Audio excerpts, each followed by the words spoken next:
Hey everybody, Garcia here, and today I'm taking a look at the new printing, the second edition of a cooperative game. This is Atlantis Rising.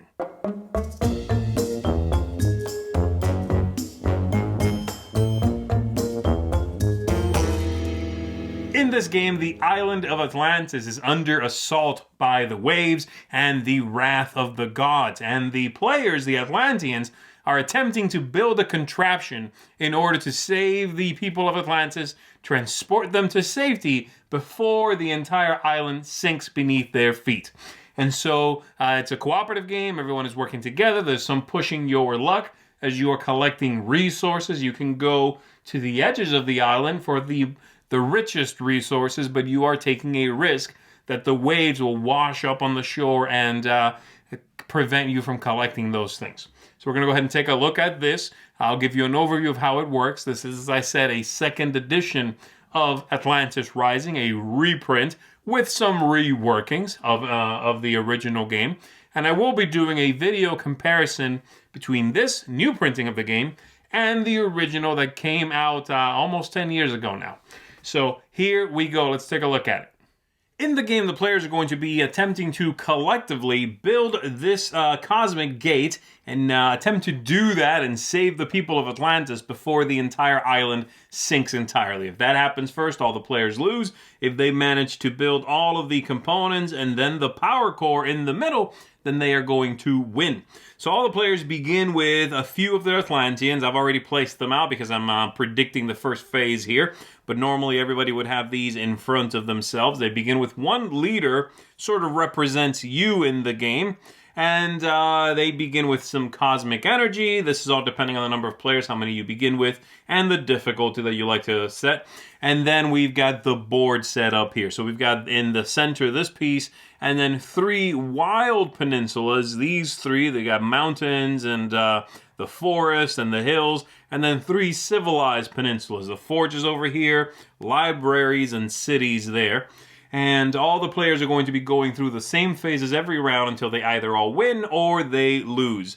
Everyone is also going to have a character at the beginning of the game, and this is going to give them a reference sheet, but also a special ability. So you might be the explorer here, you might be the astrologer. We'll come back to these a little bit later, and I'll show you a couple of them and what they do. We're going to ignore the leader's special abilities just for my quick explanation, all right? So at the beginning here, we are going to go through all the phases. So the first one is place Atlanteans, which I've already done, but I'll explain what the players are doing. After that, we suffer misfortunes. After that, we take actions. And after that, we have to endure the wrath of the gods, which ties to this little board down here. So the first one, place Atlanteans. All the players can do this free form. They will discuss where they want to go, what they're attempting to collect and do, and then they will put out all of their Atlanteans, all the available ones. So you are going to, in these three here, attempt to collect different things. Trying to get crystal here, or gold there, or there. And then in the three civilized ones, get more Atlanteans, more workers to help you. Draw library cards with special abilities, and then convert this ore into Atlantium, which is this metal here. So all the players have already done that, and we are done. By the way, if you go to the center, you are getting more mystic energy, and this player has chosen to do that. This is all, like I said, free-form. Players can discuss where they want to go, what they think they want to try to go for. Once that's done, we are going to deal with misfortunes. And then from this deck over here, everybody, starting with the star player, is going to draw one card and deal with the consequences. Usually bad, sometimes not so much. So the star player draws one, and it says forges are going to begin sinking. This means the farthest piece out, closest to the ocean, is going to sink. So we take that piece. If there are any workers, any Atlanteans on it, they go back to their owners. They will not get to take their action. And then we flip over that piece, and it begins to sink. And we discard that. The next player draws one. It's cities. So that's this piece right here. There is an Atlantean on there, so that's gone. That goes back to the yellow player, and we flip that. Sometimes you'll get, instead of just the basic flooding, which is what you've seen so far, you'll get a special action. Like this one, rioting and looting. This one here says, Each counselor, each player, loses one resource of their choice. So everyone would have to lose crystal or gold, etc. They'd have to lose something. And then sometimes you'll even get lucky and draw a calm seas in which nothing happens. You get a little respite there. And then once that's all done and we've dealt with some things sinking, we are going to resolve the actions for the Atlanteans that are still out there and did not get caught by a wave. So in these three, the action is very simple. You are going to be rolling based on where your character is, closest to the edge, giving you better odds, but of course more risk.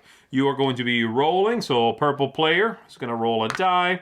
They get a 2. That means they will not get that crystal unless you have enough of the mystic energy that you choose to kick up the face you rolled by 1 for each mystic energy you spent. That is detailed on your character ability. Across the bottom there, you'll see 4 different things you can do with that mystic energy. And the first one is you add +1 to your roll for each mystic energy. So let's say this player did not do that. They don't have to, let's say. So they simply take this back and then they roll for this next one. They need a 5. They got a 4. They will spend 1 mystic energy, which is what they had, and collect 1 crystal. So that player has 1 crystal. And then we do the same thing for all the other wild peninsulas, rolling against a target to try to get them. When we get over here to the forges, you are converting, like I said, ore into Atlantium. So if the yellow player, let's assume, made this roll here, they've got 1 ore, and they can go to this spot where they chose. The conversion rate is 1 ore into 2 Atlantium. So they would put that back and take 2 of that. And every player is keeping their own stock, by the way. And then over here, we've got the libraries where you're going to draw some library cards and then keep some of those. So the spot at the very edge, the best one, is draw 2, keep both, but that's gone. And so the one the player picked was draw 2, keep 1, put the other one on the bottom of the deck, which is better than very close to the center of the island, which would be draw 2, keep 1, discard the other one permanently. Once the deck runs out, it's done.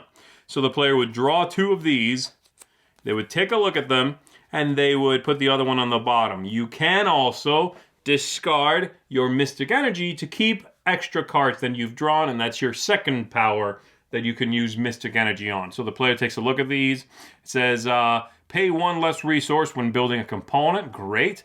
And then this one, move all Atlanteans on a tile just flooded to any other tiles. So if this player had been flooded out, they could have, instead of return to the player, moved to a new location. Very nice. So this player is going to keep that one, the ritual of relocation, to move somebody, and they will bury the other card at the bottom of the deck. And they're done. They get their worker back. And then if you are in the center, you simply get 1 more mystic energy and you take your worker back. Once this phase is done, we go to the next one, which is Endure the Wrath of the Gods. We deal with this track right here.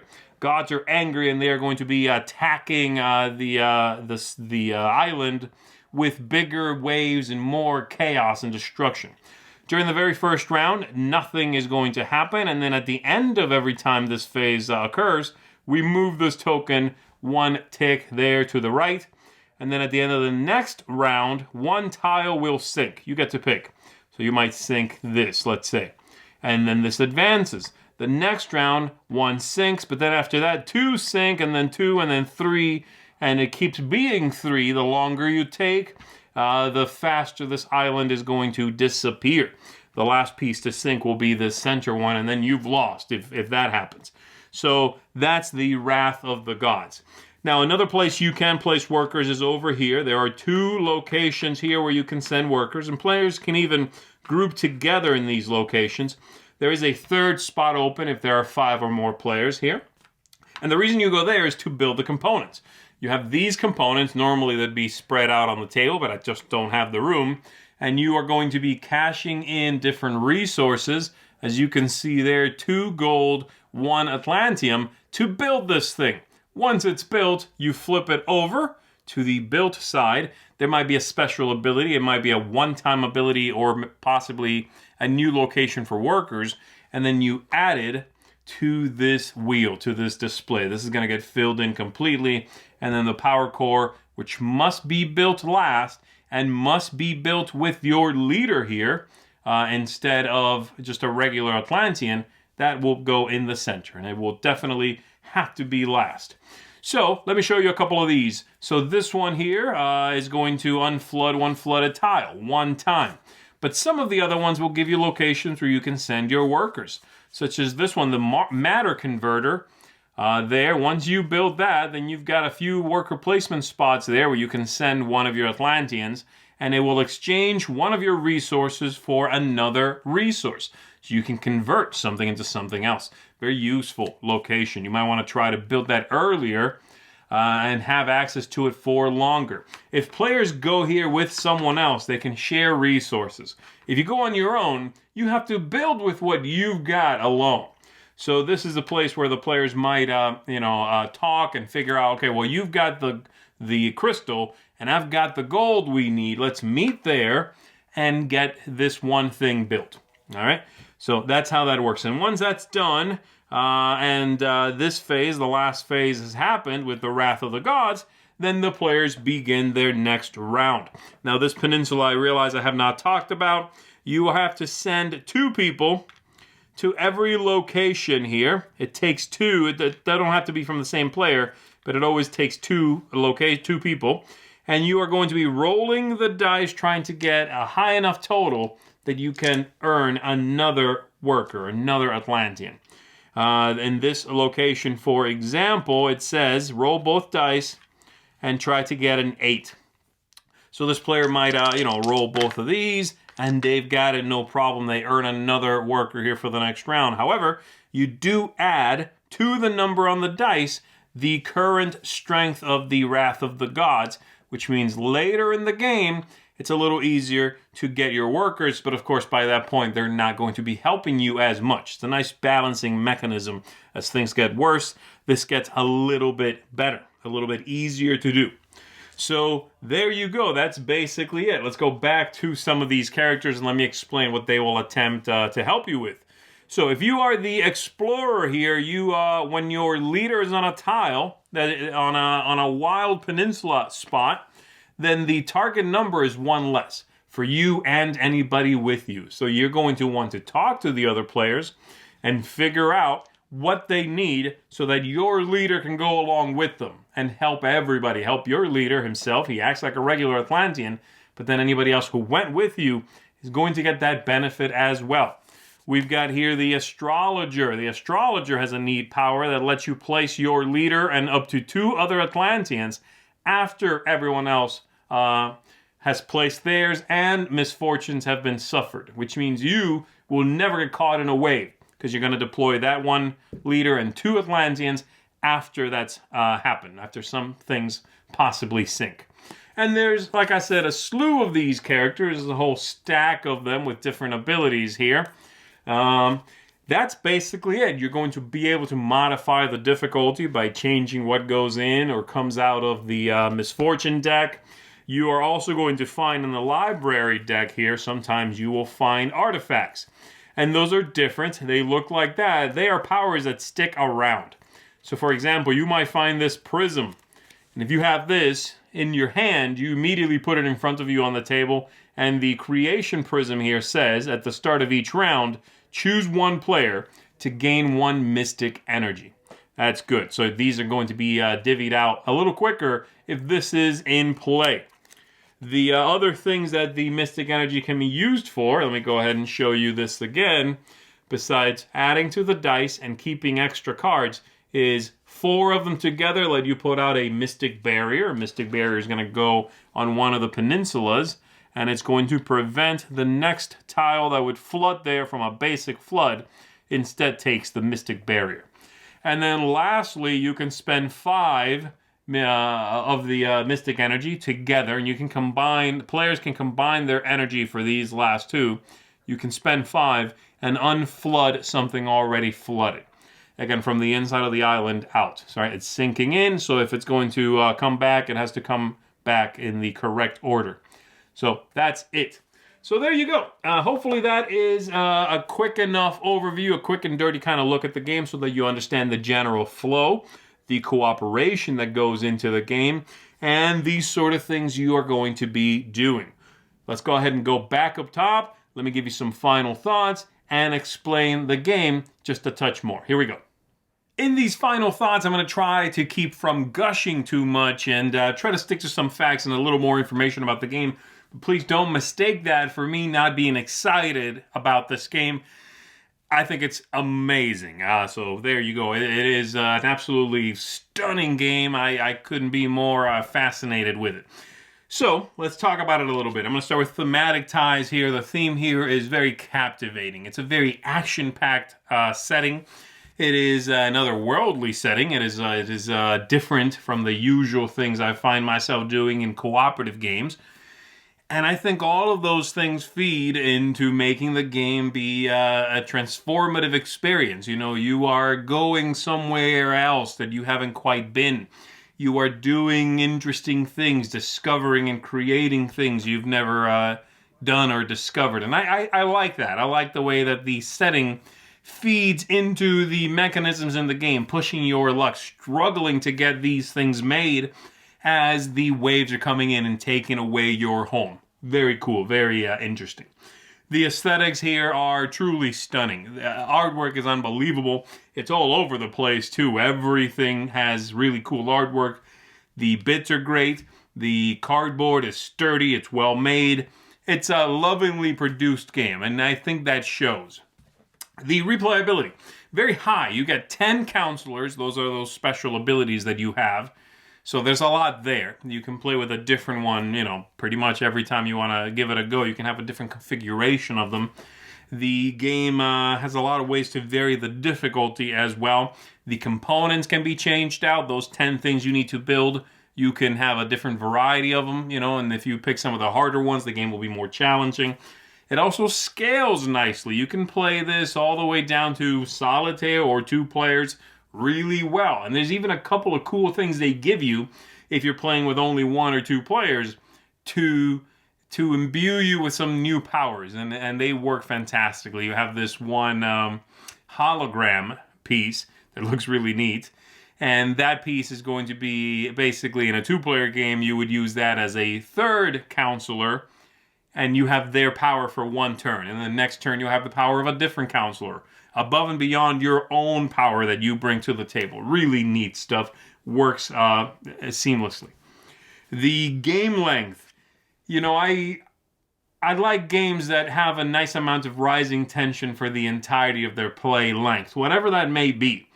This is about 90 minutes or so, but that rising tension is steady. And the game seems like it ends when it needs to end. At no point do you feel like there's more to do. You haven't quite hit a climax and the game is over, which is not good.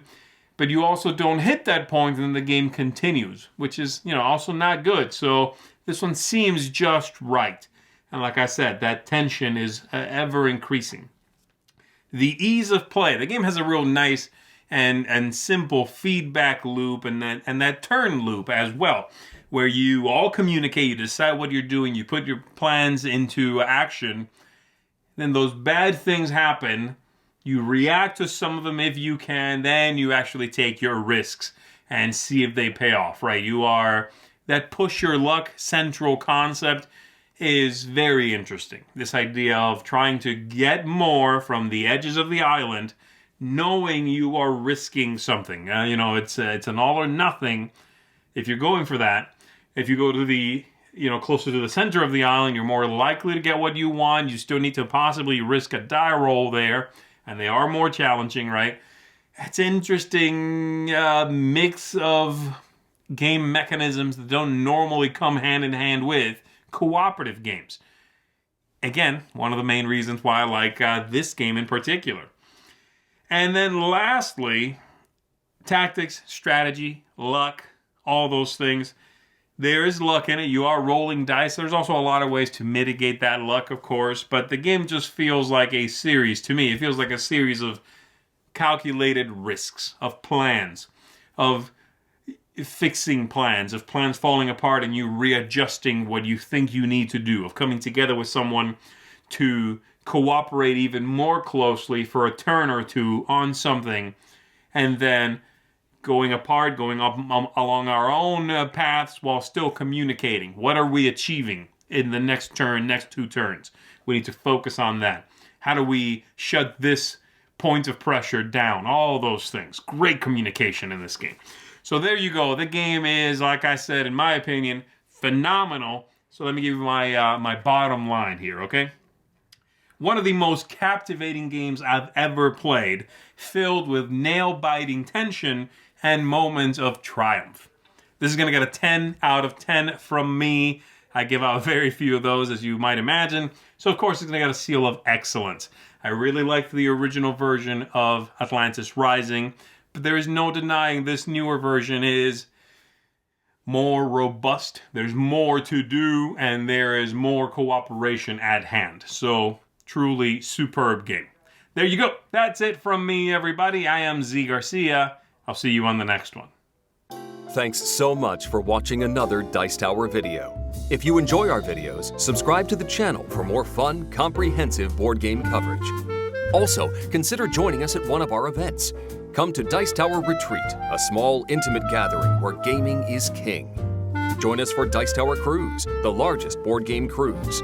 Attend Dice Tower West in Las Vegas for gaming fun on the West Coast, or Dice Tower East in Orlando in sunny Florida. Dice Tower Conventions, the friendliest gaming conventions on Earth. I'm Eric Summerer, and you've been watching The Dice Tower.